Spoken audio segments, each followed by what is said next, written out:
Hello and welcome to the Daily Aztec Live. I'm Angela Kurysh. And I'm Diane Lopez. Super Tuesday has come and gone, and now with 100% of precincts reporting, Bernie Sanders has won California. Other local races we have been following include the mayoral candidate and the contest for the 53rd Congressional District seat. Running for mayor, State Assembly member Todd Gloria will be advancing to the general election in November. City Council member Scott Sherman so far seems to have narrowly edged Barbara Bree by just a few thousand votes. If Sherman is the confirmed winner, him and Gloria will campaign leading up to November. In the 53rd District, this race was also close, with Sarah Jacobs winning more votes than City Council President Georgette Gomez. Gomez led the third place, Republican Chris Stoddard, but the real race comes to Jacobs and Gomez, who both are Democrats, over the district that contains San Diego State. The Daily Aztec was in downtown on Super Tuesday talking to SDSU students and alumni who were campaigning this year. I think it's important, not just as an SDSU student, but just as a citizen in general, should be aware of what's going on.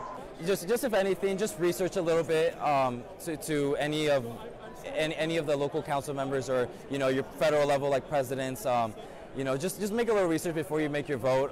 Don't go in there with a blank mind. So we were able to build a really strong campaign in a very quick manner in 5 months. One of the things that I've been working with in San Diego State is the housing, the crisis, in terms of making sure that there's housing that is available that is not too expensive for students. Before all the action on Tuesday night, many students were able to make their voice heard by voting right here on campus. Yeah, Montezuma Hall was filled with first-time voters supporting their favorite nominee. Our reporter Kendall Kandesky has more about the topic. Take a look. It is Super Tuesday, and SDSU's associated students are hosting Rock the Vote at Montezuma Hall in the Aztec Student Union. They're trying to encourage students to get involved and vote in California's primary election. We got to talk to students today and find out who they voted for and why. Students lined up all the way down the stairs of Montezuma Hall to place their votes and drop off their ballots. For many students, this was their first time voting in an election. Yes, it is our first time voting. It is also my first time voting. Because last year, or the years prior, I wasn't old enough. Students told us why they think it is so important for young people to participate in politics and vote in these elections. I think it is very important because we're the majority at this point in the U.S., so I feel like our voice needs to be heard. With an earlier voting date and 415 pledged delegates, California is playing a critical role in selecting the Democratic nominee, making students look at the issues when deciding who to vote for. Human rights, education, improving education is a big thing for me, and environmental stuff. Personally, I'm not as enthusiastic about climate change, but I know that is a really big issue now. I voted for Bernie Sanders. I actually voted for Donald Trump. I actually voted for Bernie. I voted for Bernie. I voted for Bernie. I would have voted for Buttigieg, but he just ended his campaign. For the Daily Aztec, I'm Kendall Kandesky. Students studying abroad have seen their classes canceled. Students studying in South Korea, Italy, and China due to the increased risk of the coronavirus. SDSU is now trying to bring those students back.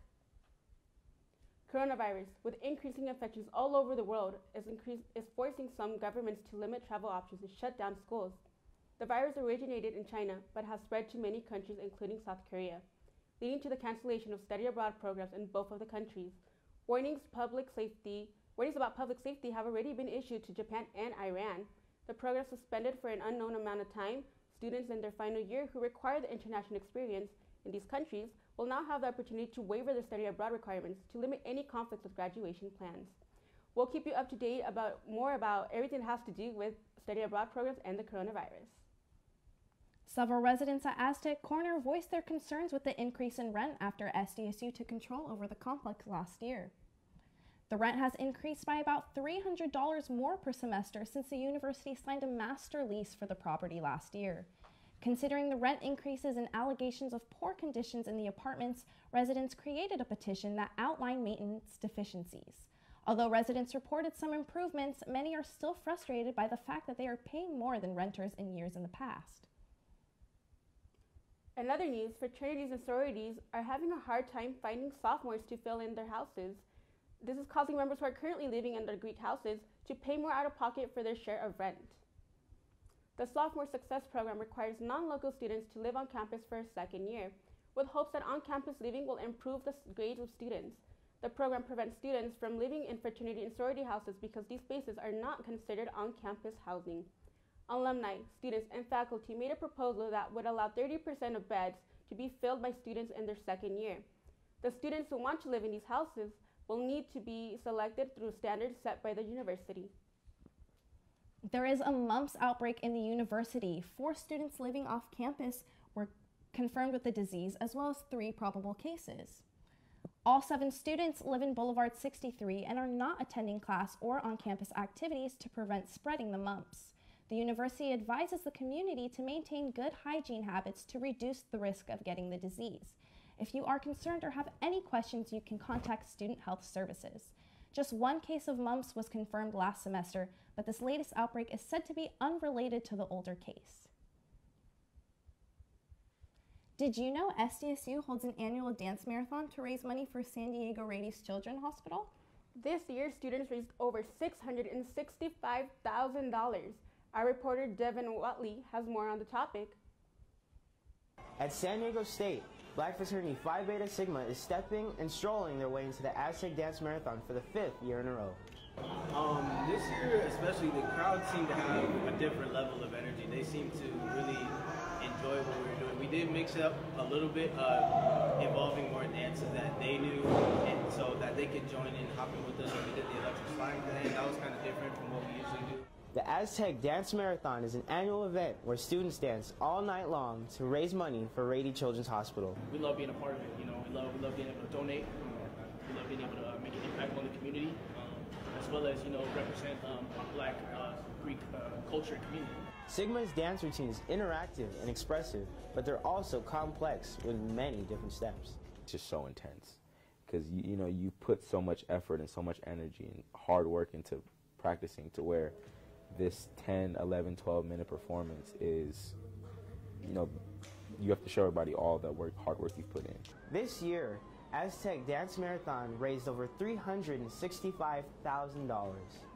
We dance for the kids, we sing for the kids, we show up for the kids, we love the kids. We stand for the kids. It's all for the kids.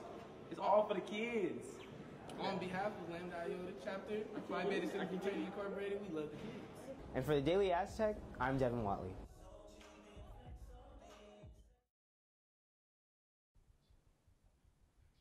Now let's switch gears now to Las Vegas, where Aztec men's basketball is working to secure their 2nd Mountain West championship in 3 years. They won yesterday, but can they win today?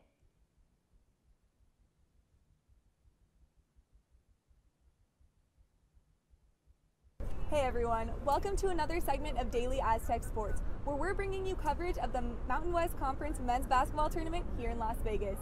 We've got a lot of action to cover here at the Thomas and Mack Center behind us, so we're excited to bring you guys coverage of it all weekend. The Aztecs got their tournament run off to a really great start last night with a win over Air Force coming up 73-60. The scoreboard might not show it, but it really was a tight contest with the Aztecs struggling to play catch-up throughout the majority of the game. Here's what head coach Brian Dutcher had to say about the team's performance. We held Air Force at 27% shooting in the second half. We upped our intensity, guarded the ball harder, and found a way to get out of here with a victory. The Aztecs definitely struggled a bit throughout the game, especially offensively. What did they have to do to ultimately pull through with a win? Yeah, kind of a struggle in the first half for them. They allowed Air Force to shoot 60% from the field, so anytime you're allowing a team to be that efficient from their offense, it's usually going to cause some problems. Another kind of a weird stat in this one, nobody went to the free throw line in the first half. So again, no shooting fouls in the first half. Kind of a weird stat, cost the Aztecs some points, cost the Falcons some points, but ultimately that resulted in a close first half. Absolutely, the Aztecs are a second half team. It's really amazing how they're able to come out and consistently clean things up. Who, in your opinion, were the standout players from last night's game? Yeah, a couple players I want to talk about, Yanni Wetzel and Malachi Flynn, they both got 16 each, so really good contributions from them. But another player I really want to talk about was Jordan Shackle. He had a great game last night, scored 17 points on 5 3-pointers, so anytime you can be that successful from downtown, it's usually going to result in a team win, so good game for him. Absolutely, and it was interesting because he came out 0-3 for three throws originally, but really cleaned things up, so overall, very great, exciting game on the court. Now tonight, the Aztecs will be taking on Boise State. What does the team have to do to advance to Saturday's championship game and pull through with another win? Yeah, I think there's a couple players they're going to want to prepare for in this game. Number one is going to be Derek Alston Jr. He averages about 17 points a game. That's good for third in the Mountain West, so he's a guy you want to look out for defensively. One player that I think is really going to pose some problems for them could be RJ Williams. He gets about 8 rebounds a game, which is good for 5th in the Mountain West. He could pose some problems for them on the boards, but if they're able to prepare for him and do well there, they could find themselves getting a win on Friday night. Should be a really great game here tonight. Well, that does it for us. If you liked what you saw, make sure you're following us at DAztec Sports on Twitter for live updates on tonight's game, as well as coverage on all other sports. Have a great night.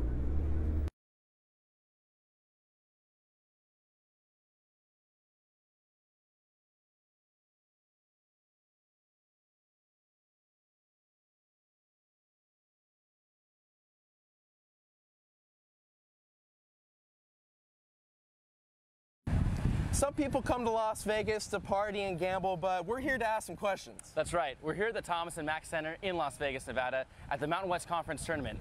And we're out today to ask fans some questions about their favorite teams. Let's go. Let's do it.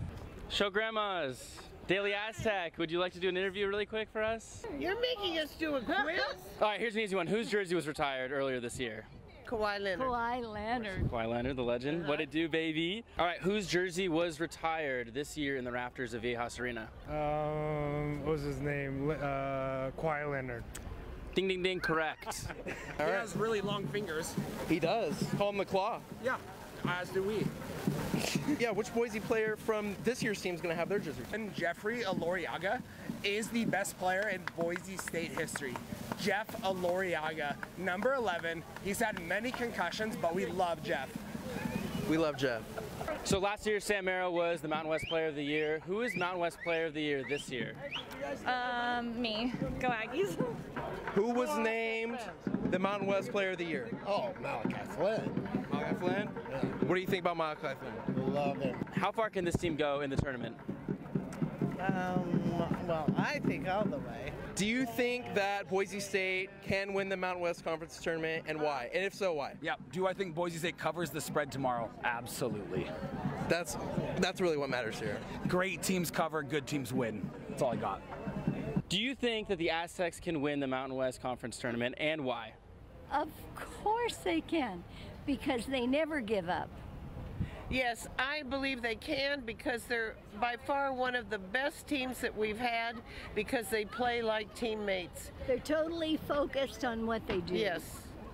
And while we're here outside the Thomas and Mack talking to fans about their favorite teams, San Diego State men's basketball is behind us, about to tip off against the Boise State Broncos. That's right, Michael, and you can follow our Twitter at DAztec Sports for live game updates and all updates pertaining to the rest of the Mountain West Tournament. We'll send it back to the studio. Looks like our team is having fun in Sin City. Aztec men's basketball is tipping off against Boise State right now, so make sure to tune in. Follow our Twitter and stay up to date with this critical matchdown. Well, that's all we have here this evening. If you like what you saw, keep your eyes peeled for next week for our latest issue. And for the Daily Aztec, I'm Angela Kurysh. And I'm Diane Lopez. See you next time.